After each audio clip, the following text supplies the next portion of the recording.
සමාජ මාධ්‍ය තුළ බොහොම ජනප්‍රිය දේශපාලඥයෙක්. නමුත් චෝදනාවක් එල්ල වෙනවා අනුරව පුම්බන්න කෝටි 5ක් වියදම් කළා කරපු ව්‍යාපෘතියක කොටසක් ඒ කියලා. මුළුමනින්ම අසත්‍ය චෝදනාවක්. ඒ දේශපාලන හිටස ජනතාව පිරිවිය යුතු වෙනවා. ඒ වගේම මේවා ඡන්ද කරන්න ජවිපිට පුළුවන්ද? මම හැබැයි කැමැත්ත ඡන්දයක් වටපත් වෙලා නැහැ ඔබ කියන පරිදි. ඒක ඊළඟදී වෙනසක් ගන්න ඔබතුමාට පුළුවන්. අනිවාර්ය වෙනසක් කළ යුතුයි. මේ දූෂිත දේශපාලනය රටක ආර්ථිකයට විය හැකි සියලුම පන්නේ විනාශයන් කරලා ඉවරයි. අපි දැන් කියන්නේ ඔබ එකවරක් අපිට අහුම්කම් දෙන්න පටන් ගන්නවා. අර වගේම මඩගෝරුවට ජවිපිට වැටෙන්න පුළුවන්. සාධාරණයි. සාධාරණයි. පුරවැසියන් තියෙන හැම අත්දැකීම. අහුම්කම් නොදෙන උද්දච්ච මාන්නින් තුරු නායකයෙක් බවට පත් වෙනවා. බලය ගන්නෙත් අප පමණක් නොවේ. බලය මෙහෙවන්නෙත් අප පමණක් නෙවෙයි. අපිට රටක් ඉතුරු වෙන්නේ. අපේ දරුවන්ට රටක් ඉතුරු වෙන්නේ. අපේ රටේ දූෂිතයෙකුට කවදාවත් තව දූෂිතයෙකුට දඬුවම් දෙන්න බෑ. ඒ කරන්න පුළුවන්. රනිල් වික්‍රමසිංහට මහින්දට දඬුවම් දෙන්නත් බෑ. මහින්ද රනිල් වික්‍රමසිංහට දඬුවම් දෙන්න. මට එහෙම බලයක් තිබුණා නම් අද පාර්ලිමේන්තු ඉස්සරහා වාඩි වෙන අයගේ 80ක් ඔතන නෑ. මට එහෙම බලයක් නෑ.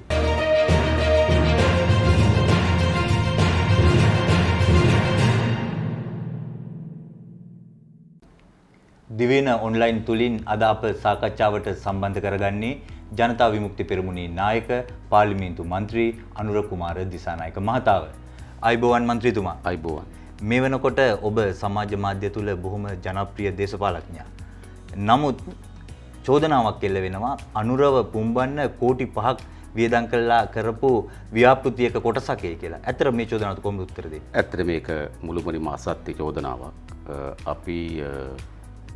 අපි විශේෂයෙන් මුදල් දී ප්‍රචාරක වැඩ කටයුත්තක් කළ යුතු නැහැ. මොකද ආණ්ඩුව මේ වන විට අසාර්ථකභාවයේ පතුලටම ගිල්ලා ඉන්නේ. ඒ නිසා ජනතාව තේරුම් අරගනිමින් තිබෙනවා. විශේෂයෙන්ම පහුගිය ජනාධිපතිවරණයේදී ගෝඨාභය රාජපක්ෂ මහත්මයා කෙරෙහි විශාල විශ්වාසයක් තබපු ජනතාවක් හිටියා. ඔවුන් පුද්ගලික යමක් අපේක්ෂා කරේ නැහැ.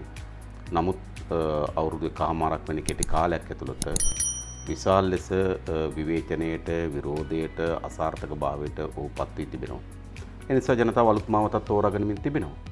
ඒ මාවත තෝරා ගැනීමේ දේශපාලනය තමයි අප වෙත මේ හැරී තිබෙන්නේ. ඒ වගේම ඒ නිශ්චිත සිද්ධිය ආරම්භය අපි අපරාධ පරීක්ෂණ දෙපාර්තමේන්තුවට මේ වනයටත් පැමිණිල්ලක් කොට තිබෙනවා. ඒ මොකද විශේෂයෙන්ම පුවත්පත් මණ්ඩලයේ සභාපතිවරයා එය තමන්ගේ Facebook පිටුවේ ප්‍රචාරයට ලක් කරලා තිබුණා. ඒ නිසා ඔබ දන්නවා මාධ්‍ය ආයතනකින් පුද්ගලයෙකුට හෝ දේශපාලකයෙකුට යමක් වුණොත් ඊළ පැමිණිලි කරන්න තිබෙන එතන. හැබැයි ඔහුම එවැනි කූට ලේඛන ඉදිරිපත් කරමින් කූට ලේඛන සකස් කරමින් ප්‍රචාරයක් ගෙන යනවා නම් ඒ පිළිබඳ යමක් කළ යුතු කියන ස්ථාවරයක අපි හිටියේ යනුව අපි දැන්වත් පැමිණිලිත් කරලා තිබෙනවා. දැන් පුවත්පත් මණ්ඩලයේ සභාපතිවරයා හෝල් එකේ ෂෙයා කිරීමෙන්ම හිතන්න පුළුවන්ද මේක ආණ්ඩුවේ වැඩක් කියලා? ඔව් වෙන මොකුත් නෙමෙයි. අපි දන්නවා පහුගිය කාලේ පුරාවටම මේ ආණ්ඩුව තමන්ගේ බලය අත්පත් කරගන්නත් විශාල ප්‍රබන්ධයක් නිර්මාණය කරා. ඒ නිසා ගෝඨාභය රාජපක්ෂ යනු මාධ්‍ය ප්‍රබන්ධයක්. ඇත්ත නෙමෙයි. ਉਹ ප්‍රබන්ධයක්. එනිසා ප්‍රබන්ධ නිර්මාණය කිරීම සඳහා මෙවැනිම විවිධ මාධ්‍ය කණ්ඩායම් විවිධ ක්‍රියාකාරයන් උපයෝග කරගෙන තිබුණා. ඉතින් ඔවුන් දැන් අපිට එරෙහිව කටයුතු කරන කණ්ඩායම් බවට පත් කර තිබෙනවා. ඔව් දැන් මේක සමාජය තුලින්ම මේක මතුවුණා නම් දැන් සමාජ මාධ්‍ය කියන්නේ සෝඩ බෝතලයක් වගේ දෙයක් සමහර වෙලාවට අපිට පේනවා. මතුවෙනවා ඉතාම ඉක්මනින් විය කියනවා. දැන් අනුර කුමාර කියන සාධකයට පුළුවන් ද මේක දිගටම පවත්වාගෙන යන්න? නෑ අපි හිතන්නේ සමාජ මාධ්‍යයේ සිදුවීම් සිද්ධ වෙනවා. වාර්තා වෙන යට යන අවධානය යොමු වෙන ආයෙ ගිලින සිදුවීම් තිබෙනවා. නමුත් දේශපාලන ප්‍රවණතාවයන් ඊට වඩා වෙනස්. දේශපාලන ප්‍රවණතාවයන් දිගු කාලීන පවතින දිගු කාලීනව වර්ධනය වෙන එකක් කියලා තමයි දේශපාලන ප්‍රවණතාවයන් තියෙන්නේ. මේ දේශපාලන ප්‍රවණතාවය මේ විල්ලා උදු සිදුවීමක් නෙවෙයි. ඒ නිසා අපි හිතනවා අපේ රටේ තාරුණ්‍ය විශාල බලාපොරොත්තුවක් තිබුණා වර්තමාන ආණ්ඩුව කෙරෙහි. මොකද එතෙක් පැරණි දේශපාලන සංස්කෘතිය වෙනුවට නව දේශපාලන සංස්කෘතියක් පිළිබඳ අපේක්ෂාවක් තිබුණා.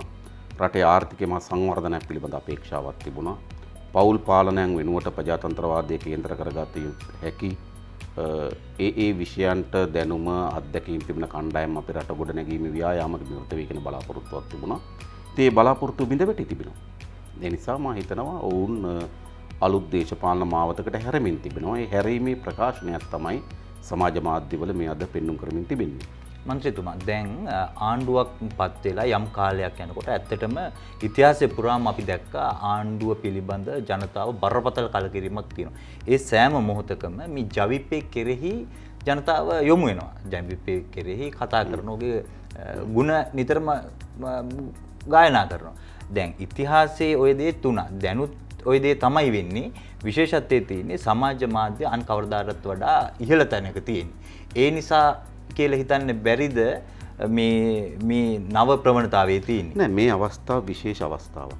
මීට පෙර හැමදාම තියෙන ආණ්ඩුව විවේචන ලක් වෙලා තියෙන ආණ්ඩුවට විරෝධයකට ලක් වෙනකොට එළියෙන් ඊළඟ ආණ්ඩුව කවුද කියන එකත් වර්ධනය වෙනවා. උදාහරණයකට ගත්තොත් 2015-19 ආණ්ඩුව රනිල් මෛත්‍රී හවුල් ආණ්ඩුව අසාර්ථක භාවයට පත් වෙනකොට ඊට සමාන්තරව එළියෙන් ඊළඟ ආණ්ඩුව මහින්ද රාජපක්ෂ කියලා ගොඩනගෙනවා. හරි. හැමදාමත් එහෙමයි. තියෙන ආණ්ඩුවට විරෝධයට ලක් වෙනකොට ඊළඟ ආණ්ඩුවක සංඥා එළි සමාජයේ නිර්මාණය වෙනවා. හැබැයි මේවර විශේෂයක් තිබෙනවා. ආණ්ඩුව විශාල විවේචනයට ලක් වෙලා තිබෙනවා. හැබැයි එළියේ ඊළඟ ආණ්ඩුව කවුද කියන එක පිළිබඳව එහෙම ගොඩනෙන්වීමක් නැහැ. එතන තියෙනවා රික්තකයක්, හිස්තැනක් තිබෙනවා.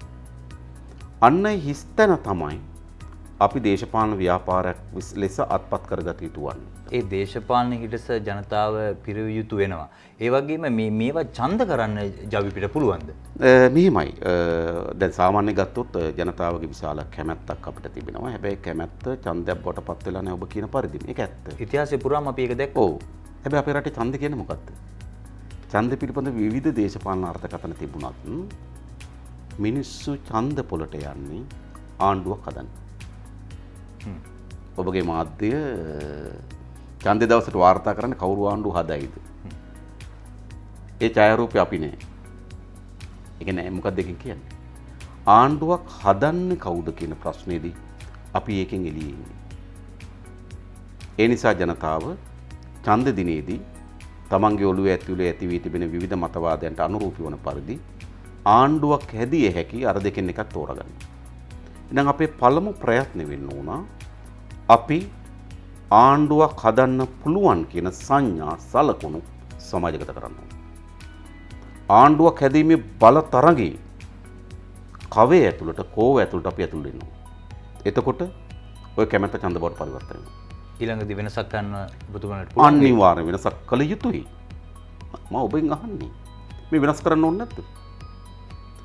මේ දූෂිත දේශපාලනය රටක ආර්ථිකයට විය හැකි සියලුම පන්නේ විනාශයන් කරලා ඉවරයි. හරිද? අද තෙල් ගන්න නේද? ඉන්දියාවට ගිහලා ණයක් ඉල්ලනවා. මේ තෙල් ටික ගහගන්න.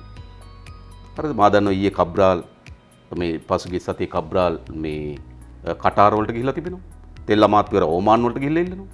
ඇමරිකාවේ සමාගම් එක්ක එහෙන් ණයක් ගන්න උත්සාහ කරනවා. මේ තෙල් ටික ගේන්න බැරි ආර්ථිකයක් හදලා තිබෙනවා. මේ පතුලේ තියෙන අන් කවරක්වත් නෙවෙයි. අපේ රට මේ විපත්තියට පත් කරලද්දී මේ දූෂිත දේශපාලනය. මේ රට හදන්න නම් මේ දූෂිත දේශපාලනය වෙනතු අදූෂිත දේශපාලනයක් ඕන. ඒකල හැක්කේ කාටද? ඒක කරන්න පුළුවන් අපිට විතරයි. වෙන කාටවත් ඒක කරන්න බෑ. අනෙක් හැම කෙනාම මේ දේශපාලනේ ව්‍යාපාරය. හරිද? දැන් මොකද්ද මේ ආර්ථික මාවත අපිට ඉතුරු කරලා තියෙන ප්‍රතිඵලය කොහොමද? ණය ගෙවා ගන්න බැරි රාජ්‍ය, බාණ්ඩ ටික ගෙන්න ගන්න බැරි රාජ්‍ය, නිෂ්පාදනය කඩා වැටිච්ච රාජ්‍ය, තමන්ගේ ඉතාමත් තරුණ පරම්පරාව රඳවා ගන්න බැරි රාජ්‍ය නිර්මාණය කොට තිබෙනවා. ඒ නිසා මේ ආර්ථික ගමන් මඟ තීරණාත්මක වෙනස් කරන්න ඕන.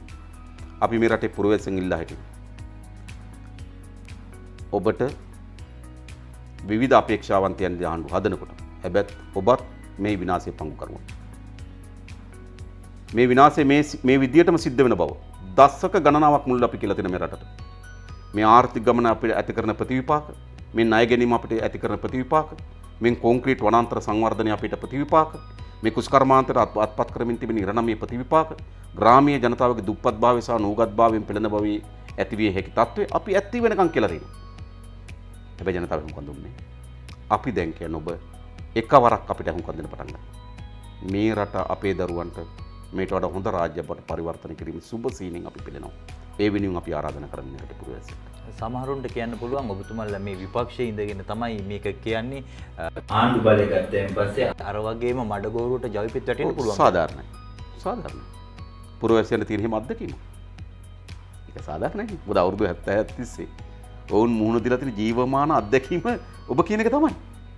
නේද? පෞසගේ නොවැම්බර් 2019 නොවැම්බර් මාසේ ගෝඨාභය රාජපක්ෂ කියන ලද දෙයි අද දෙයි අතර විශාල පරස්පරයක් තිබෙනවා. ඔහු කියන්නේ පෞල් පාලනයට පිට තබන බව. හැබැයි පරාජයට පත් කළාද පෞල් පාලනයටත් වඩා වැඩි පෞල් පාලනයකට ඔහු අද මුල පුරලා තිබෙනවා. ඔහු කිව්වේ නේද? නීතියේ විධානයේ ආධිපත්‍ය තහවුරු කරන බව. හැබැයි ඔහු අන් කවරදාටත් වඩා වැඩියෙන් තමන්ගේ සමීපතමයට නීතිය රැකවරණ ලබා දෙන පුද්ගලයා බවට පත් වී තිබෙනවා. ඇහුම්කන් නොදෙන උද්දච්ච මාන්නෙන් පිරුණු නායකයෙක් බවට පත් වී තිබෙනවා. හැබැයි ජනතාව අපේක්ෂා කරන්නේ. ඒ නිසා අපි මෙහෙම කියනකොටත් අපි කරේ එවැනි ප්‍රශ්නයක් මතුවෙන එක සාධාරණයි. හැබැයි ඔබ අපේ දේශපාලනය බලන්න. මා මේ පාර්ලිමේන්තු නියෝජනය කරන දැන් අවුරුදු 21ක්. අපි මහජනයාගේ සතයක් නාස්ති කළා නේ.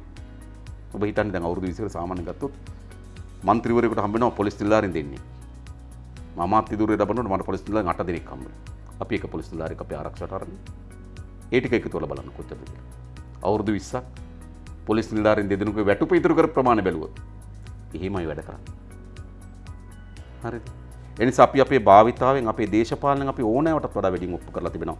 මේ රටටත් මේ රටේ ජනතාවටත් අවංකව ආදරය කරන මේ ඈත ගම්වල ජීවත් වෙන අනාගතය පිළිබඳ අපේක්ෂාව බිඳ වැටුණු දුගී දුප්පත් භාවයේ පතුලට මෙලා තිබෙන සෞඛ්‍ය අනාරක්ෂිත බවට අත්පත් කොට තිබෙන පෝෂ්‍යදායී ආහාර වේලක් නොමැති හිසට සෙවණක් නැති මානසික සුවයක් නැති ආදායම් මාර්ගයක් නැති මේ පුරවැසියට හොඳ අනාගතයක් නිර්මාණය කරන්න ඒක බාර ගන්නවා. හැබැයි සැකයෙන් බලන්නේ කොහොඳයි. සැකයෙන් බලන්න නැතුව ඉන්න එපා. ඔබට ජීවමාන අත්දැකීම් තිබෙන්නේ ඒක. හැබැයි අපි ඔබ අධ්‍යයනය කරන්න. අපි මේ රටේ පුරවැසියෝ අපි අධ්‍යයනය කරන්න. අපි බලන්න අපි ජීවත් වෙන්නේ කොහොමද? නේද? අපේ සාමාන්‍ය වටපිටාව මොකක්ද ඔබ හොයලා බලන්න. ඕන පුරවැසියෙකුට අපි කියනවා මේ රට වෙනස් කිරීම සඳහා අවශ්‍ය වෙන දේශපාලන ගුණය අපි සතුටු වෙනවා. ජනතා විමුක්ති පෙරමුණට පාර්ලිමේන්තු මන්ත්‍රී දුර 225න් තියෙන්නේ 3යි. පළාත් සභා මන්ත්‍රී දුර 450 ගණනකින් තියෙන්නේ 30 ගණන්. ප්‍රාදේශීය සභා මන්ත්‍රී දුර 8000 ගණනකින් තියෙන්නේ 400 ගණනයි. මේ වෙනස කරන්න මේ සීමිත සම්පත් වලට පුළුවන්. අපි හිතන්නේ දේශපාලන පරිවර්තනයන් සිද්ධ වෙන්නේ පිමිලෙස. පිමිලෙස. දේශපාලන 1 2 3 4 කියලා අනුක්‍රමික පිළිවෙලට සිද්ධ වෙන්නේ නැහැ. මෙතන තියෙන දේශපාලන පිම්ම අපි විශ්වාස කරන පිම්ම ගත හැකි කියලා. හැබැයි ඒ අපිට පමණක් කරන්න බෑ. ඒකට විශ්වාස කරනවා. ජනතා විමුක්ති පෙරමුණ ඒ හා බැඳුණු තව සමාජ බලවේග, ජාතික ජන බලවේග, අපේ රටේ විද්‍යුතුන්, වෘත්තීයවේදීන්, පුරුෂමත ව්‍යාපාරය, ගොවි ව්‍යාපාර, මාධ්‍ය වේදික හැටියට ඔබ මේ සියලු දෙනා එකතු වෙච්ච ප්‍රබල මහජන ව්‍යාපාරයක් හදන්න ඕන.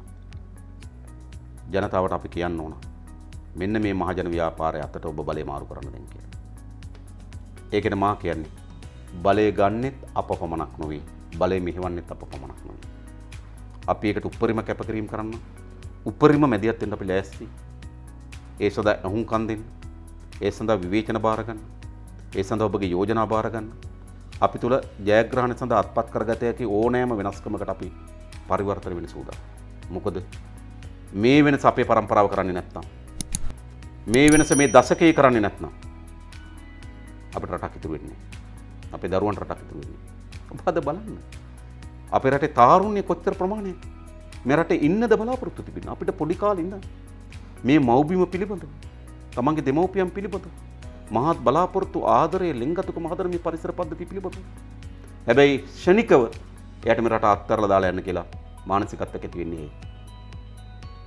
අද තරුණ විශාල නැවුම් තරුණ පරම්පරාවක් මේ රට අත්හැරලා යනවා. මම කියන්නේ ඔබට මේ රට වෙනස් කරන්නේ නැත්නම් ඔබගේ දරුවෝ මේ තියන්න එපා. ඔබගේ දරුවෝ තියන්න එපා. ඒගොල්ලෝගේ දරුවන්ට ලෝකේ උසස්ම රටවල් වල ජීවත් වෙමින් හොඳම සෞඛ්‍ය, හොඳම අධ්‍යාපනය, හොඳම රැකියාව, හොඳම සුරක්ෂිත ජීවිත ගත කරන්න ඒගොල්ලෝගේ දරුවන්ට ඉඩ කඩා දෙමින් අපේ දරුවෝ විනාශ මොකටද කරන්නේ? එක්කෝ ඒගොල්ලෝගේ දරුවෝ දිනුතම රටක සුරක්ෂිත ජීවිත ගත කරනවා. එහෙම නැත්නම් ලංකාවේ දේශපාලනය කරනවා, රට පාලනය කරනවා. එච්චර ඒගොල්ලෝගේ දරුවෝ. අපේ දරුවෝ ඔවුන්ගේ දේශපාලනේ ව්‍යසනයේ ගොදුරු බවට පත් වෙලා තිබෙනවා. මේක වෙනස් කරන්නේ නැත්නම් ඔබ කිසි දරුවෙක් මේ රටේ තියන්න එපා. මා කියන්නේ තියන්න එපා කියලා නෙවෙයි. මම බල කරන්නේ මේ රට වෙනස් කරන්න එකතු වෙන්න කියලා. මේ වෙනකොට රට බරපතල ආර්ථික දේශපාලන සමාජීය අර්බුදයට ලක් වෙලා තියෙනවා. ඔබ කියන වෙනස 2024 දී ජවිපේ යම් හේකින් කරනවා කියමුකෝ. ඔබතුමාලා කොහොමද මේ අර්බුදයට විසඳුම් සොයන්නේ? මා කලින් කිව්වේ පළවෙනි එක මේ දේශපාලන පරිවර්තනය. මේකට ප්‍රධාන මුල්ගල් තුනක් තියෙනවා. ව්‍යාපාරය බවට පත් වී තිබෙන දේශපාලන මහජන සේවාව බවට පරිවර්තනය කිරීම. දේශපාලන කියන මහජන සේවය. අද බිස්නස් එක. ඒක අපි කරමු. දෙක මා කලින් කිව් පරිදිම මේ සමාජයේ සාහමික මැදිහත් වෙන්න ඕන. මේ ගැලවුම්කාරයෝ නේ, මැජික්කාරයෝ නේ, අර ඉන්ද්‍රජාලිකයෝ නේ. සමහර අය ඉන්ද්‍රජාලික අපේක්ෂා කරනවා. අර දියසෙන් කුමාරයෝ බලාගෙන ඉන්නේ. ඒව නෑ. මන්ත්‍රීතුමා දැන් ජවිපෙට මෙහෙම සුවිශේෂී හැකියාවක් තියෙන්නේ කොහොමද අනිත් පක්ෂ වලට වැඩිය මේ ප්‍රශ්නේ විසඳන්න ඔය කියන්නේ. දැන් පිරිසුදු කියන එකද මේ කියන්නේ දැන්? අදූෂිත දේශපාලන මේකේ ප්‍රධාන කොටසක්. මහජන සාහමිකත්ව මේකේ ප්‍රධාන කොටසක්. දැක්මක් සහිත ආර්ථික වැඩපිළිවෙල මේකේ කොටසක්. මොකද දන්නවද ඔබ හිතන්න? ඔබ හිතනද මේ ව්‍යාපෘති නිසි පරිදි සක්්‍යතා අධ්‍යයනයකින් කළ යුතු ව්‍යාපෘති කියලා නෑ. මේවා කරන්නේ තමන්ගේ අල්ලසේ ප්‍රමාණය මත. මම මේක ඔබට පැහැදිලි කරන්න. මේක මොනතරම් ව්‍යසනයක්ද කියලා කියන්න. ඔබට මතක ඇති ප්‍රංශයේ යාබස් සමාගම ලෝකෙ ගොඩක් රටවල් වලට යාබස් විකිණීමේදී ඒ රටවල් වල නියෝජිත ආයතනවලට අල්ලස් දීලා තියෙනවා වැඩියෙන් යාබස් ගන්න කියලා. ඕක පිළිබඳ පරීක්ෂණයක් ගියා එක්සත් ජනපදයත් ප්‍රංශයත් එංගලන්තයත් එකතු වෙලා. එහෙම පරීක්ෂණයක් යනකොට ලංකාවේ එයාබස් ගනුදෙනු එළියට ආවා. එයාබස් ගනුදෙනු එළියට ආවේ අපි එයාබස් 8ක් මිලදී ගන්නත් 4ක් බදු කුලියට ගන්න. හරි. ඒ වෙනුවෙන් ඩොලර් මිලියන 16ක අල්ලසක් දෙන්න එකඟ වෙලා තියෙනවා. ඩොලර් මිලියන 16ක අල්ලසක් දෙන්න එකඟ වෙලා තියෙනවා. ඒකෙන් ඩොලර් බිලියන 2ක් බ්‍රූනායි වල සෙල් සමාගමක් කරා ඒවකට ප්‍රධාන විධායක නිලධාරී කපිල චන්ද්‍රසේනගේ බිරිඳගේ account එකට දාලා තිබුණා. 16න් දෙකක් හොඳේ. ඒ කපිල චන්ද්‍රසේන තමයි ඔබට මතක ඇති අර දින 52 ආණ්ඩුවේ. නැවත යාලංකයේ ප්‍රධාන විධායක නිලධාරියට පත් කරා. දින 52කට පත් කරා කපිලව ගෙනන. වංචාව අහගන්න යට ගහගන්න. එහෙම පාලපෙමිනු. එතකොට එතනදි මම කියන්න උත්සාහ කරන්නේ එතකොට ඒ ගුවන් ඒ තමයි ඒ වෙලාවේ ලංකාවේ රජයක් විසින් කරලාද වැඩිම මිලදී ගැනීම. මට මතක විදිහට බිලියන 50ක මිලදී ගැනීම. ලංකාවේ තිබෙ මෙතෙක් සිද්ධ වෙච්ච විශාලතම මිලදී ගැනීම. කැබිනට් අනුමැතියක් නැහැ. හරි. එතකොට එහෙනම් අපි එයා බස් ගෙනාවා නම් දැන් සාමාන්‍යයෙන් අපි හිතමු අපිට ආදායම සහිතව දුවන්න පුළුවන් කොළඹ කතරගම බස් 4යි නම් කොළඹ කතරගම පාරට බස් 12ක් දාපුවම මොකද වෙන්නේ? අර හැම බස් එකක්ම පාඩු ලබනවා.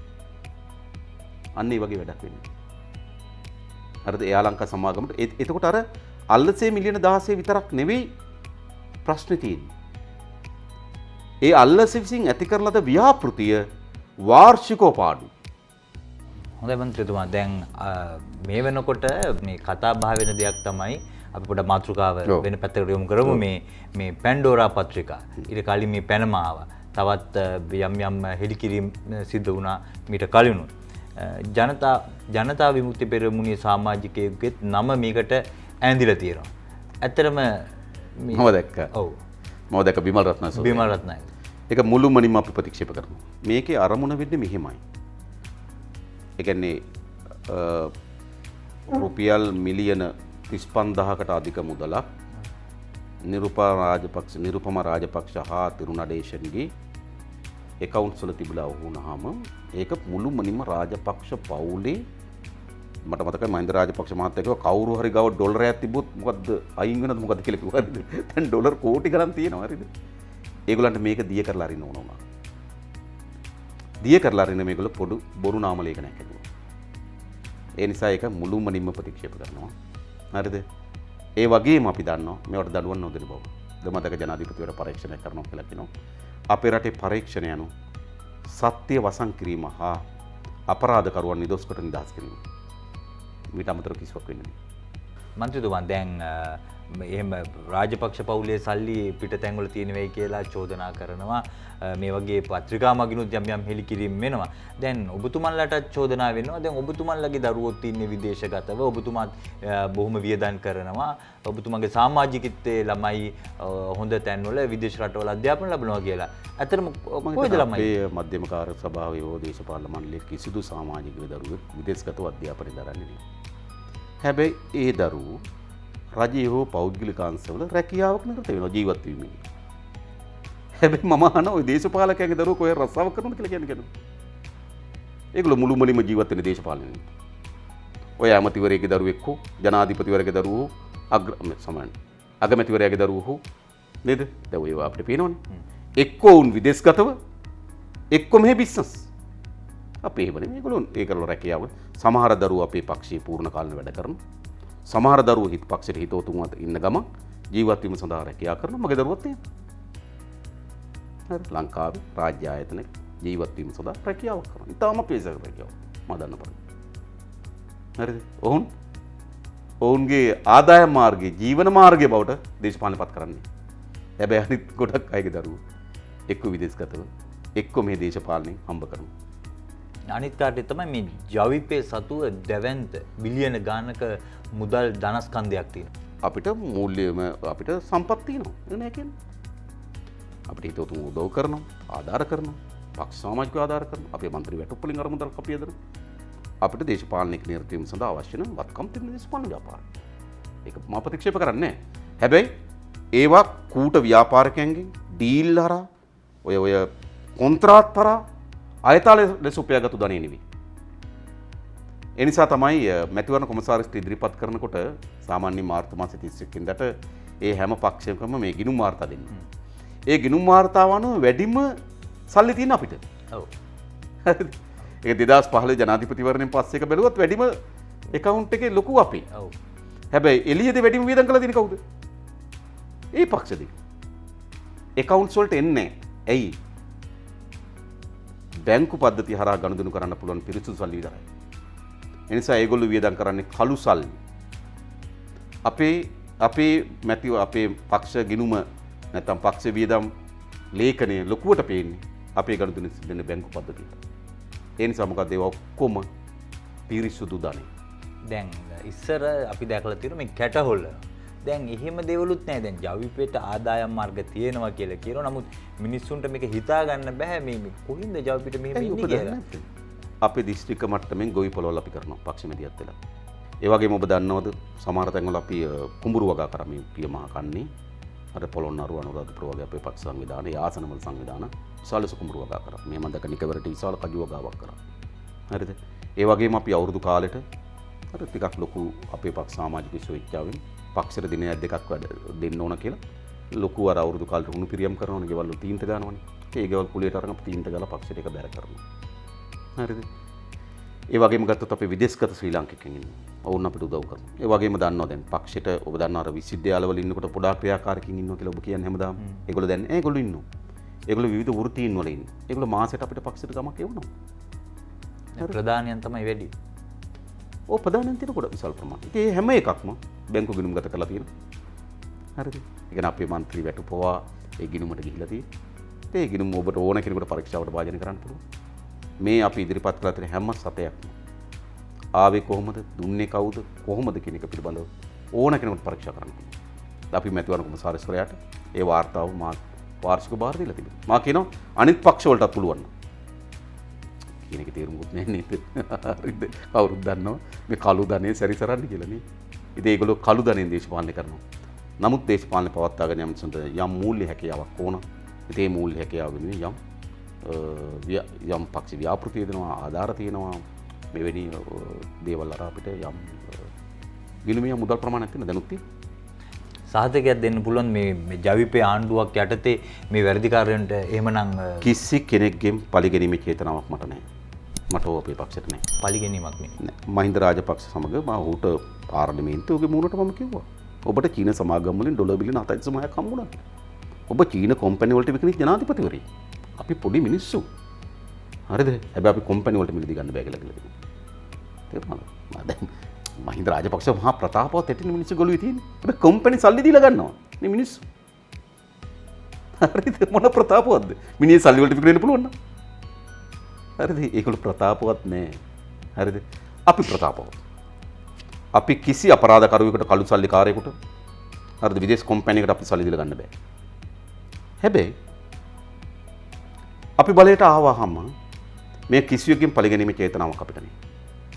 හැබැයි අපිට ඇත්ත අවශ්‍යතාවයක් තියෙනවා.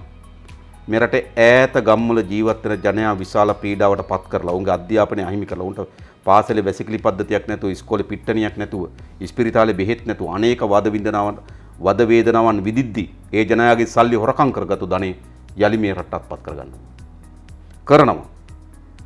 අපි දැනුත් දන්නවා තියෙන තැන්. අධිකරණේ මොනවා හරි කියන්න පුළුවන්. හැබැයි අධිකරණේ මොනවා හරි කිව්වා කියලා මේ මල්වන ගයක් නැද්ද? අක්කර 17 පොල්වත්තක් නැද්ද? තියෙනවනේ. හරිද? මොකද ඒක මහ බමයවද? මෙව්වද? එහෙම නෙවෙයි. බ්‍රවුන්සිල් වල මේ මාතර බ්‍රවුන්සිල් වල ඉඩමක් නැද්ද? තියෙනවා. හරිද? මහින්දානන්දගේ අර බිරිඳ දාපු නාම ලේඛනයක් තියෙනවා මේ. දීපල ලැයිස්තුවක් තියෙනව නැද්ද? තියෙනවා. නඩු වලින් එළියට එනවා තමයි. හරිද? හැබැයි මේවා තියෙනවා. ඒ නිසා අපේ රටේ මුදල් විසුද්ධිකරණ පනත මේ අපරාධයක් නෙවෙයි. මුදල් විසුද්ධිකරණ පනත. මේ අපේ රටේ පාර්ලිමේන්තුවේ සම්මත කරලා තියෙන පනත. ඕනෑම පුරවැසියෙක් බැඳී සිටිනවා තමන් දේපල උපයාගත්තු ආකාරය පැහැදිලි කරන්න. තමන් දේපල උපයාගත්තු ආකාරය පැහැදිලි කරන්න අසමත් වෙනවා නම් ඒ දේපල රාජ්‍යයට පවර ගන්න පුළුවන්. නීතියක් තියෙනවා. එඳ අපි කිසි අනීතික වැඩක් කරන්නේ. කිසි කෙනෙක්ගෙන් පරිගැනීමේ චේතනාවක් නැහැ. හැබැයි මුදල් විසුද්ධිකරණ පනත අනුව තමන් දේපල උපයාගත්තු ආකාරය පිළිබඳව එළිදරව් කරන්න බැරි නම් ඒ මේ ආකාරයට පැහැදිලි කරන්න බැරි නම් ඒ දේපල පවරා ගන්න පුළුවන් නීතියක් අපේ රටේ තිබෙනවා. හරි මේ මහා සමාජ අපරාධයක්. මම කියනවා ඕනෑම කෙනෙකුට තමන්ගේ ජීවිතේ මම දන්නවා දැන් පාරේ ඉන්න පොලිස් නිලධාරියෙක් යුනිෆෝම් එකක් ඇඳලා ගරුත්වයෙන් ට්‍රේනින් කොලෙජ් එකේදී උන්ට තමන්ගේ වෘත්තීය ගරුත්වය පිළිබඳව ඒකේ තියෙන අභිමානය පිළිබඳව උගන්වනවා. හැබැයි බයිසිකල් රුපියල් 500ක් කියලා. එයි. ඒ ගෙදර ලයිට් බිල ගෙවන්න. දරුවට සපත්තු දෙකක් අරන් දෙන්න. එහෙම නැත්නම් බස් එකේ ඩ්‍රයිවර් මහත්තයනේ බස් එකේ ඩීසල් ටිකක් විකුණන. මොකටද? කෑම වෙලක් අරන් දෙන්න දරුවන්ට. ඒව නෙමෙයි ප්‍රශ්නේ. මේගොල්ලෝ මොකටද හොරකම් කරන්නේ? නේද? දැන් මේ පාලකයෝ හොරකම් කරේ දරුවට සපත්තු දෙකක් අරන් දෙන්න. දරුවට ඇඳුමක් අරන් දෙන්නද? නැහැ. ලෝකේ පුරා දේපල අත්පත් කරගන්න. ඇතිතරම් මන්දිර හදාගන්න. ඇතිතරම් වත්කම් එක් රැස් කරගන්න ඒව ගන්න ඕන. ඒ නිසා මා කියන සමහර අයට සමහර වංචා දූෂණ අයථා ක්‍රියාමාර්ගවල යෙදෙන්න වෙලා තිබෙනවා. ඔවුන්ගේ ජීවිතේ පවත්වාගෙන යන්නට ආදායමක් නොමැති වීම. ඔවුන් පිළිබඳ ප්‍රශ්නයක් නෙවෙයි අපිට තියෙන්නේ. පොලිස් නිලධාරි මහත්මයාගේ ඒ කාර්යය අපි නතර කරන්න ඕනකම තිබෙන්නේ. ඔහුට ජීවත් වීමට සරිලන ආදායම් මාර්ගයක් ඇති කිරීමෙන් පමණයි. එහෙම නැත්නම් අපි කිව්වට නේද? දැන් අල්ලස් කොමිසමෙන් වැඩිපුරම නඩු දාලා තියෙන PC මහතුරුට ග්‍රාම සේවකලාට. හරිද? මං කියන්නේ ඒගොල්ලෝ මේ මන්දිර හදාගන්න සල්ලි ගත්තා නෙවෙයි. මේගොල්ලෝ එහෙම නෙවෙයි. අන්න ඒ අපරාධකරුවගේ දේපල ගන්න ඕන. ඒක සාහිත්‍ය වශයෙන් කරනවා.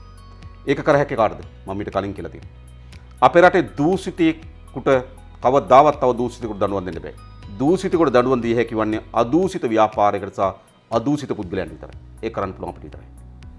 රනිල් වික්‍රමසිංහට මහින්දට දඬුවම් දෙන්නත් බෑ. මහින්ද රනිල් වික්‍රමසිංහට දඬුවම් දෙන්නත්. මන්ත්‍රීතුමා දැන් ඔබතුමා මේ වැරදිකරුවන්ට දඬුවම් දෙන්න වෙයි කියලා කියනවා. නමුත් දැන් ඔබතුමාලා පසුගිය ආණ්ඩුවත් සමග සමීපව කටයුතු කරා. ඔබතුමාට කියන්නේ අරලියගහ මන්දිරේ පිටිපස්සේ දොරින් ගියා කියලා. තවත් කියනවා මේ හාමු මහත්තයාගේ නැට් එල්ලිලා ගියා කියලා අලියාගේ.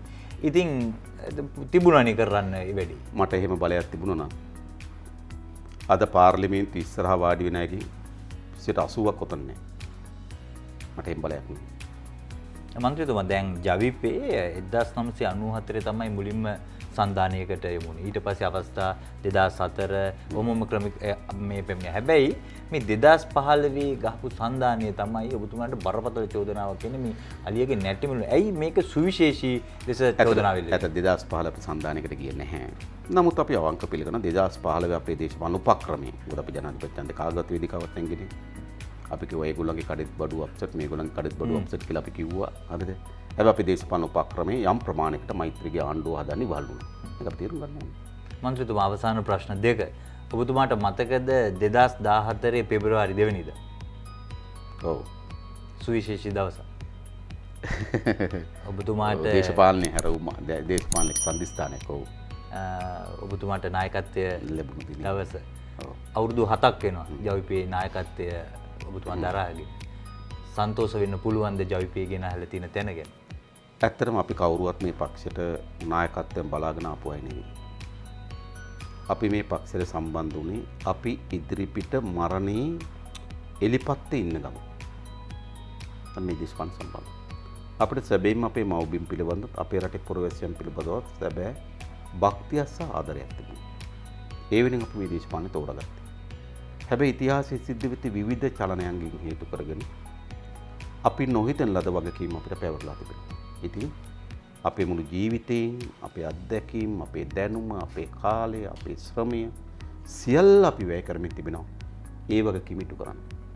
ඔබ ඇහුවොත් ඒ වගකීම් පිළිබඳ සෑහීමකටපත් වෙනවද කියලා මා සෑහීමකටපත් වෙන්නේ නැහැ. පත් වෙන්නේ නැහැ. නෑ මා සෑහීමකටපත් වෙන්නේ.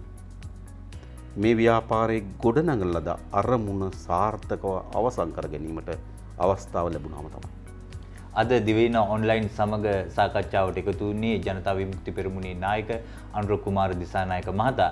අප සමග සාකච්ඡාවට එක්වීම පිළිබඳව මන්ත්‍රීතුමනි ඔබට බොහොම ස්තුතියි. බොහොම ස්තුතියි.